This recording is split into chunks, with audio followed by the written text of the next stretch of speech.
Welcome back to Keen Plays. Today I'm going to be showing you guys a brand new game that I just bought. I actually bought it from a board game shop, which is that honestly hasn't happened too many times for me. Like I love playing board games. I love finding new board games and learning them and playing them, but I honestly haven't really bought any any new board games from like straight from a board game shop. I think it's sometimes a little better to just wait out a brand new game and see how it performs, and then you can pick it up and you know that it's going to be good. And that's kind of the case with the one today. This game actually came out in 2019. It's The Crew, The Quest for Planet Nine. It's won a ton of awards. Obviously, on the packaging here, it shows, or on the box, it shows that it won the Kennerspiel de Jors.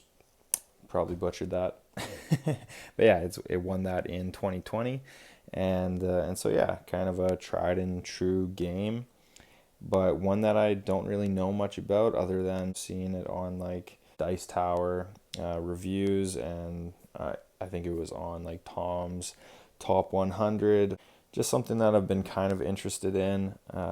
Haven't really looked into it all that much, but I was pretty surprised when I was in this board game shop, and it was really cool just walking around and seeing all the games that I own and and like what I picked them up for at Value Village or wherever, and then seeing how much they were brand new. It's like, oh my gosh, it's crazy how expensive some games can get. There was a Catan there. I mean, it was deluxe. Like it was 3D and just huge box, and it was like $430. Like that's insane. I mean, very cool, but like I can't do that.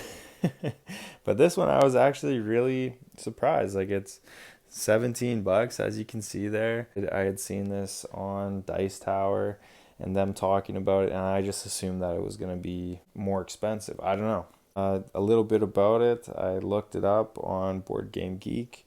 It's got a rating of 7.686 whatever out of 10, and it's the 65th best rated game on Board Game Geek. So again, just a really good game that's been reviewed tons of times and everybody seems to like it. And we'll get into it and we'll see what it's like. Yeah, the only thing that I really know about this game is what I've seen on Dice Tower, their review on it, or on their top 100, and it's just like a card game, trick taking game. Don't really know much else about it though, honestly.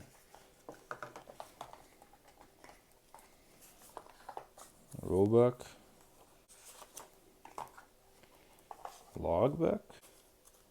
I mean, it's been a while since I watched the Dice Tower top 100, but okay.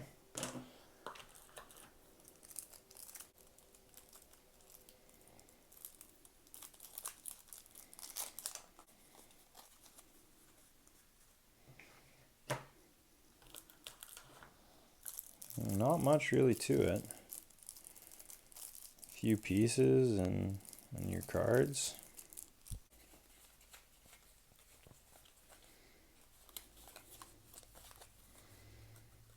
Okay, well, I'm excited to read the rules, see how it plays.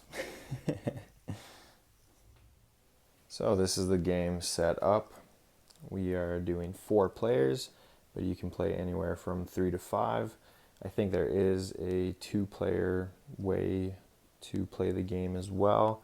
You'll shuffle up these bigger cards here. There's 40 of them, and you'll deal them out to however many people are playing. In this case, we're doing 4. And then yeah, you have these cards. There's 4 different colors. The highest number is 9, so you have 1 to 9 in those 4 colors, and then you also have these black colors or rockets. They are numbered 1 to 4, and they are like the trump cards. So just like in any trick playing game, you know, one person will start, they'll lay down that color, everyone else has to lay down that color if they have it, and the highest number wins. If they don't have it, then they can lay any other color, or they can play a trump card, and the highest trump card would win in that case, if there's multiple. The difference in this game, though, is that it is a cooperative trick-taking game, and it's also limited communication. The way that it works is that there's missions for your team to complete. On each mission, it kind of goes through, you know, what you're doing, and yeah, there's a little prologue about the storyline and everything. But yeah, this is where you will get your missions to be completed by your team. There is 50 missions in total here. Yeah, if you're doing mission 1, then you would just flip over 1 card. And whoever has the number 4 rocket, which is the highest, would become the commander, and this token would get placed in front of them. And then they would pick their task first that they want to do on this mission. So in this case, it would just be the 8. And then this, whoever has this in front of them has to win that trick. There is some communication that you can do with everyone. You are able to use this token here, and you would place it on a card. You can place it, in this case, you know, I have these 3 pink cards. I could put down my 5 for everyone to see, and I would put this token at the top. That indicates that the 5 of pink is my highest card of that color. If I put down the 2 instead, then I would put this at the bottom, and that would indicate that the 2 of pink is my lowest of that color. I wouldn't be able to do anything with 4 since it's in the middle, but with, well, I guess it doesn't really work in this case. If I didn't have this 6 in here and I only had 1 green, then I could put down the green 4 and put it in the middle, and that indicates that this is my only card of that color. That is the one way of communicating. There's also this distress signal here, this token. You can use it, and then everyone would be able to give 1 card to their neighbor, and it just kind of would help you out. But if you're keeping score of each mission in your logbook, then it would count against your score. So as the game progresses, the missions will get harder and harder. The first one, yeah, you only have to get 1 card. That's pretty easy. Second one, you have to get 2 cards. And third one, you have to get 2 cards, but they have an order to them. As it progresses, there's more and more stipulations. Overall, I'm happy. I've always liked playing, you know, trick-taking card games. It is a little weird, it being, you know, not competitive per se. Like, it's, yeah, you're cooperating together, which is definitely weird for a trick-taking game. It's usually just like trying to win everything for yourself.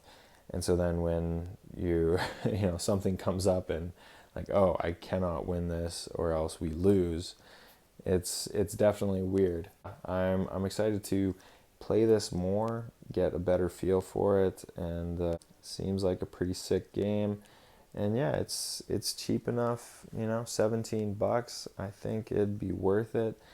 Seems like it's not too difficult of a game to figure out and to teach people. So I would recommend picking it up and trying it out for yourself. Thanks for watching, guys. If you want to leave a like or comment or subscribe, that would be awesome. See ya.